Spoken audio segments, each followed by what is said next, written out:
정청래 대표인데요. 일단 이야기 한번 들어보시죠.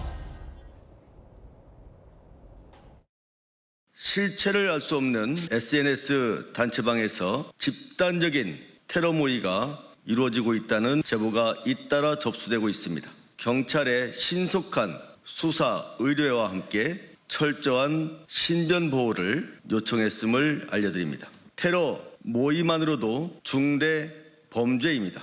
저희들은 그렇게 감지를 했습니다. 단순한 의사 표현이 아니고 구체적인 표현까지 언급이 됐기 때문에 수사 의뢰까지 진행을 하게 된 겁니다. 자, 정 대표에 대한 암살 모의가 발견됐다라는 겁니다. 내용 좀 자세히 보시죠. SNS 단체방에서 집단적인 테러 모의 제보 잇따라 접수됐다. 테러 모의로 정 대표 행복이 부축된다면 정치적 폭력이자 협박이다 라며 신변보호 요청까지 했어요. 그런데 이런 내용도 나옵니다. 이 대통령 지지자 단톡방에서 정청래 암살단 모집? 단톡방을 보면 엑스레 공천, 정청래 대표를 뜻하는 거죠. 문어게인이다. 엑스레 암살단 가입 신청합니다. 엑스레 암살단 모집합니다. 단체 대화방 공직을 저희 방은 이재명 지지자다 라며 대통령 지지자 단톡방에서 정청래 대표에 대한 암살 테러 모의가 있었다라는 얘기도 나옵니다. 자, 정청래 대표 얘기 들어보시죠. 암살의 대상이 저인데요. 이렇게까지 해야 되나 이런 생각이 일단 들고요. 참담하고 마음이 아프고 괴롭습니다. 사람을 죽여야 할 만큼 증오심이 과연 어디로부터 비롯됐는지 참 알 수는 없지만 어떻게 하겠습니까? 나쁜 마음으로 중대한 범죄를 저지르려 계획하거나 모의했던 분들이 있다면 수사당국에 자수해서 스스로 잘못을 좀 반성하고 진정으로 반성하고 다시는 이런 짓을 하지 않겠다 이렇게 약속하면 선처를 해주십사 부탁드릴 용의가 있다는 말씀을 드립니다. 자수하면 선처하겠다라는 얘기까지 지금 나온 건데 이 지지층 당내에서 지지층 갈등 양상으로의 조짐까지 보입니다. 정청래 대표 지지층, 유 사장의 정청래 얼굴 못 비치게 하면서 당권 약하게 만드는 거다. 대통령 지지층, 사심없이 봐도 조작 느낌. 이때다 하고 뉴 이재명 소행으로 몰아간다. 지금 당내 갈등 양상으로도 번지고 있거든요. 네. 근데 이제 우리가 지난번에 이재명 대통령이 야당 시절에 테러 당했었잖아요. 부산에서. 그때 테러 당했을 때도 여기 테러 하신 용의자분께서 테러 가해자죠. 그분께서 이재명 지지자 이렇게 해가지고 사인 좀 해주세요. 이렇게 해가지고 테러를 시행을 한 거거든요. 그러니까 이제 저기 단톡방이 전체 어떤 단톡방인지 모르겠는데 이재명 지지자 단톡방일 수도 있고 근데 어쨌든 저런 글을 올린 사람은 위장 지지자일 가능성이 있거든요. 저는 그런 것들도 염두하고 지금 당에서 적절하게 대응을 하고 있다 이렇게 생각을 합니다. 또 지금 저러한 글들을 단순하게 그냥 흘려내려 볼 수 없는 것 중에 하나가 지금 계속해서 야당 정당 당대표에 대한 테러가 민주당은 계속 있었거든요. 네. 그러니까 이재명 대통령도 총선 앞두고 그랬고요. 22년에 송영길 당대표도 그 당시에 둔기로 이제 맞아가지고 피가 났었는데 머리에 그때도 당대표 시절이었습니다. 그렇기 때문에 정청래 당대표 또한 본인을 향한 테러 이런 암살 모의 관련된 정청래를 죽이자 이런 글들을 보면은 과거 사례가 있기 때문에 깜짝 놀랄 수밖에 없습니다. 그리고 이제 선거 때에는 공식으로 법적으로 정당 대표에 대한 이런 신분 보호가 있거든요. 그래서 정청래 대표가 이렇게 신분 보호를 요청을 해가지고 그러한 신분 보호를 약간은 이제 앞당겼다고 합니다. 어쨌든 정치 테러 관련된 이러한 부분들은 민주당뿐만 아니라 국민의힘에서도 테러를 당한 사례가 있기 때문에 여야 모두가 관련해가지고는 이런 테러가 없도록 이렇게 행동하고 조치를 해야 될 것으로 보입니다. 정익준 변호사님, 명청 갈등 양상이라는 보도에서 일부 친명계에선 누가 봐도 조작이다. 믿지 않는 분위기도 당내에서 좀 있는 것 같은데 어떻게 보십니까? 저는 기본적으로 황당하다는 생각이 드는 게 일단은 정청래 대표에 대해서 저런 모의가 테러 모의가 있었다라고 해가지고 저는 국민의힘이나 아주 극우나 그런 사람들이 정청래 대표를 제거하기 위해서 무슨 조작을 갖다 한 건가? 그 생각을 했는데 지금 보니까 이게 그냥 여당 내 그 명청 갈등이라고 하는 게 이게 믿어지는 이야기가 되겠습니까? 도대체 민주당은 어떤 정당이길래 대통령 쪽에서 지금 당대표를 향해 가지고 저와 같이 말도 안 되는 그러한 모의를 한다라고 자기들끼리 저런 이야기를 하는 것인가? 저는 이해가 되지가 않고요. 정청래 대표의 말씀대로 수사기관은 경찰은 빨리 제대로 수사해가지고 도대체 저런 일이 있었는지 아니면 조작한 건지 만약에 있었다라고 하면 과연 어떤 사람들이 2026년이 대명천지에 저와 같은 말도 안 되는 작당을 하고 있었던 것인지 우리 국민들한테 명명백백하게 밝혀줘야 되는 것이 아닌가 싶습니다. 예. 일단은 뭐 그렇습니다. 현재 상황은. 저 수사 결과 좀 지켜봐야 될 것 같고요. 자, 그런가 하면 평택으로 좀 한번 가봅니다. 평택도 단일화 논란이 있습니다. 일단 들어보시죠. 김대중 대통령과 노무현 대통령의 유지를 받들고 이재명 대통령의 정책을 이어받아서 저는 이곳 평택을에서 끝까지 깨끗한 선거, 아름다운 선거로 마무리하고자 합니다. 민주당의 후보 김영남 후보에 대해서 이러쿵저러쿵 말들이 많은데 분명한 것은 김영남은 민주당의 후보라는 사실입니다. 흠없는 사람은 없습니다. 자, 이에 대해서 조국 후보 얘기는 이렇습니다. 저는 늘 다 함께 잘 사는 세상을 꿈꿨습니다.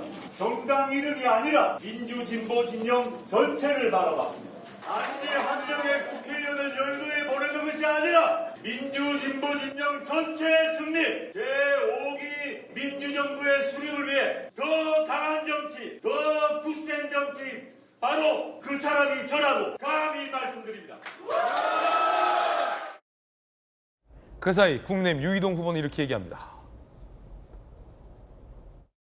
글쎄요. 가능성 문제라면 그 부분에 대해서 뭐 0%다라고 할 수는 없겠죠. 가능성이라는 건 늘 있는 거니까요. 그런데 예. 지금 현재로서는 저한테는 뭐 이렇게 큰 우선순위는 아닙니다. 흩어져 있는 보수의 목소리들을 조금 하나로 합치는 것이 저희가 스스로 좀 이렇게 자강하는 것이 먼저가 아닌가 싶습니다. 박채고, 흥미로운 건 조국 후보가 민주당 후보에게 민주당스럽지 않다라고 비판하고 있는 건데 이 대목 어떻게 보십니까? 저는 뭐 좀 전략적으로도 그렇고 내용적으로도 그렇고 좀 맞지 않는 내용 아닌가 싶어요. 그러니까 뭐 김용남 후보에 대한 저런 이제 공격을 하는 것 자체가 결국에는 김용남 후보의 표를 본인이 끌어오겠다라는 전략이 있기 그렇죠. 때문 아니겠습니까? 근데 그게 과연 조국혁신당에게 좋을까? 그러니까 정말 김용남 후보를 흔들면 김용남 후보의 표가 조국 후보에게 갈까? 저는 아니라고 생각합니다. 이미 이제 민주당의 공식적인 후보로서 김용남 후보가 나온 상황이고 김용남 후보에 대한 뭐 여러 가지 이제 평가가 지금 있는 상황인데 조국 혁신당의 후보에게 민주당 지지층이 전부 다 몰려간다? 이건 있을 수가 없는 일이다라는 생각이 들고 그리고 조국 혁신당에서 이번 지방선거에서 가장 많이 얘기했던 것이 바로 국힘 제로였습니다. 예. 그러니까 국민의힘 제로로 만들겠다라고 했는데 왜 자꾸 민주당 제로를 외치시는지 저는 모르겠습니다. 그래서 지금 상황에서 민주당 제로를 외친다. 저는 그렇다고 봐요. 지금 유이동 후보에 대해서 저렇게 비판을 한다라기보다는 오히려 김용남 후보에 대해서, 그러니까 민주당 후보에 대해서 저 비판이 더 센 거거든요. 그래서 저는 조국혁신당이 지금 엄연히 다른 정당임에도 불구하고 내가 더 민주당스럽다라는 말도 사실은 저는 좀 맞지 않는 말이다라는 생각이 들고 더 나아가서 국힘 제로를 외치면서 선거에 나왔던 조국혁신당의 조국 후보가 지금 김용남 제로, 민주당 제로를 사실상 외치고 있는 거 아닌가 이런 점에서 저는 오히려 김용남 후보를 흔들면 흔들수록 저는 조국혁신당에 더 큰 악영향이 있을 거다 이렇게 보입니다. 네, 박성민 최고가 개인적인 견해 전해드렸습니다. 자, 그러면 민주당 얘기 좀 해보겠습니다. 민주당의 지방선거 공천 갈등이 이게 웬일인가요? 당대표 암살 모의라는 극단적인 형태로 지금 번지고 있습니다. 최근에 SNS 한 단체방에서 정청래 대표에 대한 암살 모의가 이루어지고 있다라는 제보가 잇따르고 있는 건데요. 자, 이에 대해서 정청래 민주당 대표 과연 이렇게까지 해야 되냐라면서 참담한 심경을 밝혔습니다. 경찰은 어제 오후부터 정청래 대표에 대한 신변 보호 조치에 나섰습니다. 암살단을 모집하고 또 암살단에 가입하겠다 이런 SNS 글을 제가 보았습니다. 그 암살의 대상이 저인데요. 이렇게까지 해야 되나 참담하고 마음이 아프고 괴롭습니다.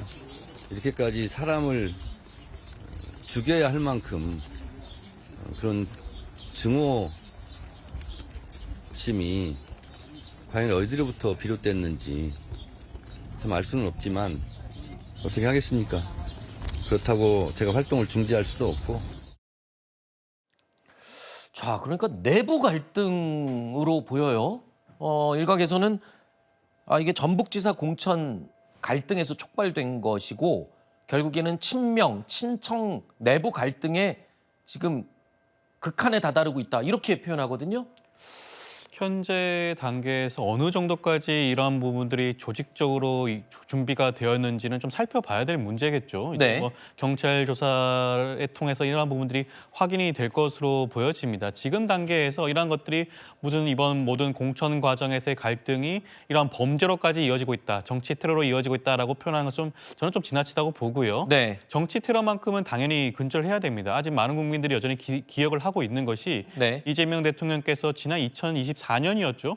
부산 가덕도 신공항을 방문했다가 테러를 당하지 않았습니까? 네. 그때 이후로 많은 국민들이 지금 정치인에 대한 이와 같은 테러에 대해서는 근절되어야 한다는 공감대가 충분히 형성이 되어 있습니다. 네. 그럼에도 불구하고 이러한 것들이 SNS상에서 유포되고 있다, 내용들이 나오고 있다는 점은 분명히 짚어봐야 될 문제긴 하지만 네. 이것을 가지고 민주당 내부에서 공천 간의 그런 갈등이 그냥 범죄로 이어지고 있다, 그리고 또 이번 친명과 친청 간의 갈등이 불거지고 있는 것이 아니냐, 이것이 전북 도지사 경선 과정에서의 갈등과 그런 것들이 분출되는 것이 아니라고 표현하는 것은 네. 전 지금 단계에서는 너무나 좀 앞서 나가는 표현이 아닌가라는 생각이 그래요? 듭니다. 그거 말고 그럼 뭐 설명이 가능한가요? 왜 저런 얘기가 이번 나오는지? 공천 과정에서 네. 일정 부분 반대하고 마음에 들지 않는 분들이 계실 수는 있죠. 네. 이런 부분들은 어느 선거든지 충분히 있었던 왔던 일들 중에 하나입니다. 네. 그중에 일부 한두 명 정도 되는 사람들이 이러한 부분들에 대해서 갈등을 폭발시키고 유발시키고 아하. 이런 행각이 있을 수는 있겠죠. 이런 것들이 민주당 내에서 일명 개파 갈등이라든가